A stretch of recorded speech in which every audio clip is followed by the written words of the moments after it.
मुझे मेरे निचले पार्ट में वो दर्द होना और मेरे निचले पार्ट्स में किसी चीज़ का अंदर जाना, ये सब मुझे बहुत ही गलत लग रहा था और मुझे बहुत ज़्यादा घबराहट और दर्द हो रहा था। लेकिन मैं कर भी क्या सकती थी, मेरे हाथ में कुछ भी नहीं था। लेकिन अचानक उसके बाद मुझे बेहोशी तारी हो जाती है और मुझे पता ही नहीं चलता कि कब मेरी इतनी गहरी नींद लग गई जो सीधे सुबह ही खुलेगी। और अब मेरी आँख सीधा सुबह जाकर ही खुली। जब मेरी आँख खुली तो तकरीबन सुबह के 9 बज रहे थे। मैं सुबह जब उठी तो मेरे हस्बैंड ऑफिस जाने के लिए रेडी भी हो चुके थे। तभी मैंने अपने हस्बैंड से शिकायत की। मैंने उनसे कहा कि आपने मुझे क्यों नहीं उठाया, सुबह के 9 बज रहे हैं, इस वक्त तक तो मैं उठकर काम कर लेती हूँ, लेकिन आपने आज मुझे क्यों नहीं उठाया। आप उठकर तैयार भी हो गए लेकिन आपने मुझे उठाना सही नहीं समझा, इतना लेट हो गया है तो मुझे उठा देते। तो मेरे हस्बैंड मुझसे कहने लगे कि जब मैं उठा ना तो मुझे ऐसा महसूस हुआ कि किसी की सांस की आवाज़ आ रही है, और फिर मैंने जब तुम्हारी तरफ देखा तो तुम जोर जोर से सांस ले रही थी, ऐसी जोर जोर से सांस जैसे कोई तुम्हें परेशान कर रहा हो। तुम घबराई हुई हो और तुम्हारे माथे पर पसीना था। जब मैंने तुम्हारे माथे का पसीना पोंछने के लिए अपना हाथ तुम्हारे माथे पर रखा तो तुम भट्टी की तरह तप रही थी। तुम्हें बहुत ज्यादा तेज बुखार आ चुका था। मैंने सोचा कि खामखा बुखार में तुम्हें उठाऊंगा, तुम्हारी तबीयत पहले ही ठीक नहीं है, इसलिए मैंने तुम्हें उठाया नहीं और मैंने बुखार की वजह से तुम्हें सोने ही दिया। और सुबह सुबह उठकर मम्मी को जब मैंने ये बात बताई तो मम्मी ने ही बेचारी ने खाना बना दिया। मैंने मम्मी को तुम्हारी हालत के बारे में अच्छे से बता दिया था। इतना कहकर मेरे हस्बैंड कहने लगे तुम आराम करो, मैं ऑफिस चला जाऊंगा। इतना कहकर मेरे हस्बैंड नाश्ता वगैरह कर ऑफिस चले गए।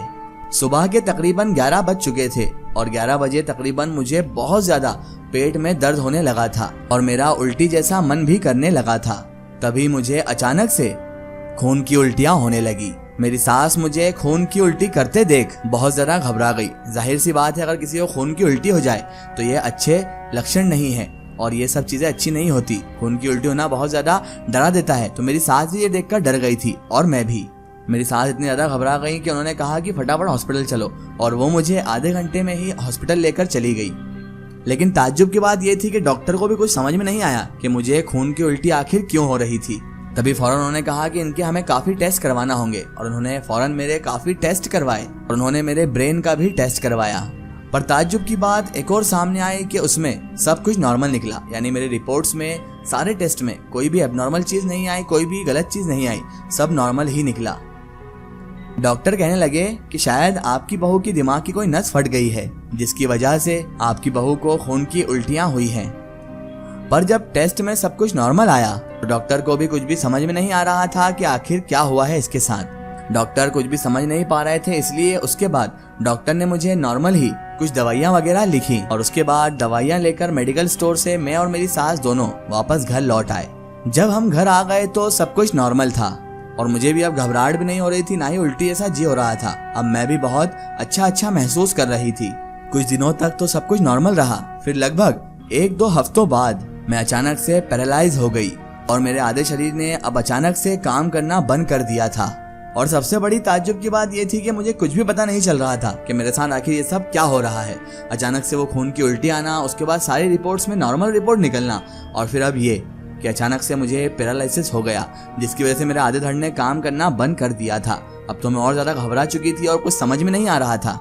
मैं पैरालाइज कम से कम 1 से 2 हफ्तों तक रही और डॉक्टर ने कह दिया था कि अब आपकी वाइफ, मेरे पति से उन्होंने कहा था कि आपकी वाइफ अब ज्यादा दिन की मेहमान नहीं है और ये ज्यादा दिन अब नहीं बचेगी।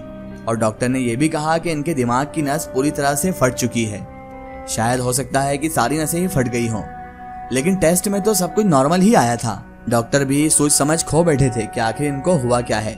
लेकिन डॉक्टरों ने फिर भी यही कहा कि इनकी दिमाग की नस फटने की वजह से ही इनको ये पैरालिसिस हुआ है। शायद टेस्ट में वो दिखाई ना दिया गया हो, पर पता नहीं कैसे, पर कुछ ही हफ्तों बाद मुझे होश आ गया और मैं ठीक हो गई।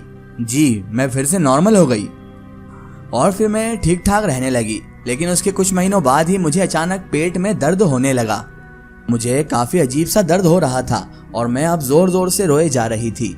उस वक्त मेरे हस्बैंड भी उस वक्त ही घर पर ही थे क्योंकि ये दिन संडे का दिन था तो सब छुट्टी पर ही थे। मेरे पेट में बहुत ज्यादा दर्द हो रहा था, इसलिए मेरी सास और मेरे हस्बैंड मुझे लेकर हॉस्पिटल चले गए। जब डॉक्टर ने मेरी तबीयत देखी और मेरा अल्ट्रासाउंड करवाया तो पता चला कि मेरे पेट के अंदर कुछ ना कुछ तो जरूर है।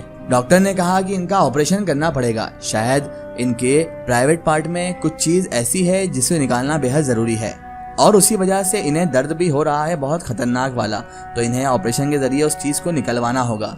और मैं इधर दर्द से चीखी जा रही थी, दर्द से बहुत ज्यादा करांज रही थी कि आखिर मेरे पेट में ऐसा क्या घुस गया, क्योंकि मेरे पेट में बहुत जोरों का दर्द हो रहा था जो मैं बर्दाश्त भी नहीं कर पा रही थी। मुझे तो अब ऐसा लगने लगा था कि मैं इस दर्द को सहन ही नहीं कर पाऊंगी और मैं अब तो अपने प्राण सिधार जाऊंगी, यानी कि मर जाऊंगी और ऊपर वाले के पास चली जाऊंगी। मुझे ऐसा लग रहा था कभी भी मेरी जान निकलने ही वाली है, अब कभी भी मैं मर सकती हूँ। लेकिन उसी दिन फिर डॉक्टर ने मेरे पेट का ऑपरेशन कर दिया और जब उसने ऑपरेशन किया तो एक ऐसा मंजर हमारे सामने आया जिसे देखकर मेरे पति, मेरी सास और हम सबकी आंखें चकाचौंध रह गई। जैसे ही उसने मेरे पेट का ऑपरेशन किया तो मेरे पेट में से उसने एक बगैर सर का अधमरा सा बच्चा निकाला। डॉक्टर ने जब उस बच्चे को बाहर निकाला और जब मेरा ऑपरेशन पूरा हो गया, अच्छे से ऑपरेशन हो गया, तब मुझे जाकर थोड़ा आराम मिला। डॉक्टर और मेरे घर वाले सभी लोग आश्चर्यचकित रह गए थे। सभी लोग हैरानी में थे कि आखिर ये सब हुआ कैसे, और सब यही सोच रहे थे कि ये बच्चा मेरे पेट के अंदर आया कहां से, और बच्चा भी ऐसा जो कि बिना सर वाला बच्चा था, जिसका सर ही नहीं था। मुझे तो अब कुछ भी समझ में नहीं आ रहा था और ना ही मेरे हस्बैंड को अब कुछ समझ में आ रहा था कि ये आखिर मेरे पेट के अंदर एक बच्चा वो बिना सर का कहां से आ गया। डॉक्टर लोग भी ऐसा केस अपनी जिंदगी में पहली बार देखे थे, इसलिए उसने उस बिना सर के बच्चे का टेस्ट किया तो टेस्ट में मालूम पड़ा कि ये तो एक इंसानी बच्चा है ही नहीं, क्योंकि वो तो कोई अजीबोगरीब बच्चा था, वो इंसानी बच्चा नहीं था। और जब ये बात डॉक्टर ने मेरे घर वालों को बताई तो हम सब तो डर के मारे हैरान ही रह गए। फिर उसके कुछ दिनों बाद मेरी फैमिली ने घर में पूजा पाठ कराई, महामृत्युंजय का पाठ किया गया। महामृत्युंजय का पाठ काफी दिनों तक चला, जिसकी वजह से मैं आज तक ठीक हूँ और अब मुझे कोई परेशानी भी नहीं है, ना ही मेरा पेट दर्द है, ना ही मुझे पैरालिसिस है, कुछ भी नहीं हुआ। उसके बाद मुझे पता नहीं वो सब चीजें कहाँ से एकदम से आ गई थी मेरी लाइफ में। लेकिन मेरे पति, मेरे फैमिली मेंबर्स और वो डॉक्टर जिसने मेरा ऑपरेशन किया था, वो तो इसी सोच में थे उस वक्त भी कि आखिर मेरे साथ ये सब हुआ क्या था। वो बिना सर वाला बच्चा, मुझे पैरालिसिस का अटैक होना, पेट दर्द होना, खून की उल्टी होना, आखिर ये सब किस तरफ का संकेत था। दोस्तों, आप मेरी कहानी पर यकीन नहीं करेंगे, लेकिन जिसके साथ ये होता है, जो ये भुगतता है, उसे पता होता है उसने कैसे वो दिन काटे हैं। मेरी सास को भी ऐसा ही लगा था कि पता नहीं ये क्या था, तो उन्होंने अपने एक जानने वाले से इस बारे में बात की। तो उनके किसी जानने वाले ने उनसे कहा कि तुम किसी बाबा साहब को या फिर तांत्रिक को अपनी बहू को दिखाओ कि आखिर इसके साथ ये सब क्या हुआ था। फिर जब मेरी सास ने मुझे एक तांत्रिक के पास दिखाने की मुझसे बात कही तो मैं शुरू में थोड़ा डर गई। मैंने कहा कि बड़ी मुश्किल से मैं अच्छी हुई हूँ, पता नहीं तांत्रिक मेरे साथ क्या करेगा। तो मेरी सास कहने लगी वो हमारे पहचान वाले तांत्रिक हैं और बहुत अच्छे हैं, तो उनके पास चलो सही, तुम्हारी समस्या का सारा निवारण हो जाएगा। मैंने बोला ठीक है, आप ले जा रही हो तो ठीक है। उसके बाद जैसे ही हम गए तो वहाँ पर उन तांत्रिक ने मुझे देखकर बताया कि आपकी बहू पर एक जिन्नात का साया था, पर अब उस जिन का साया आपकी बेटी पर नहीं है। अब आपकी बहू बिल्कुल सुरक्षित है, बिल्कुल ठीक है।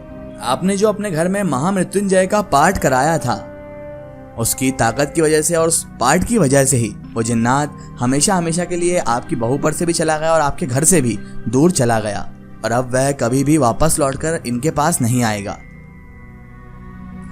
दोस्तों, अगर आप भी अपनी जिंदगी की कोई सच्ची कहानी या सच्ची घटना हमारे चैनल से शेयर करवाना चाहते हैं और आप चाहते हैं कि आपकी स्टोरी भी माय स्टोरी बुक चैनल से शेयर हो, तो आप हमें हमारे फेसबुक पेज पर कांटेक्ट कर सकते हैं और अपनी स्टोरी वहां पर हमें बता सकते हैं।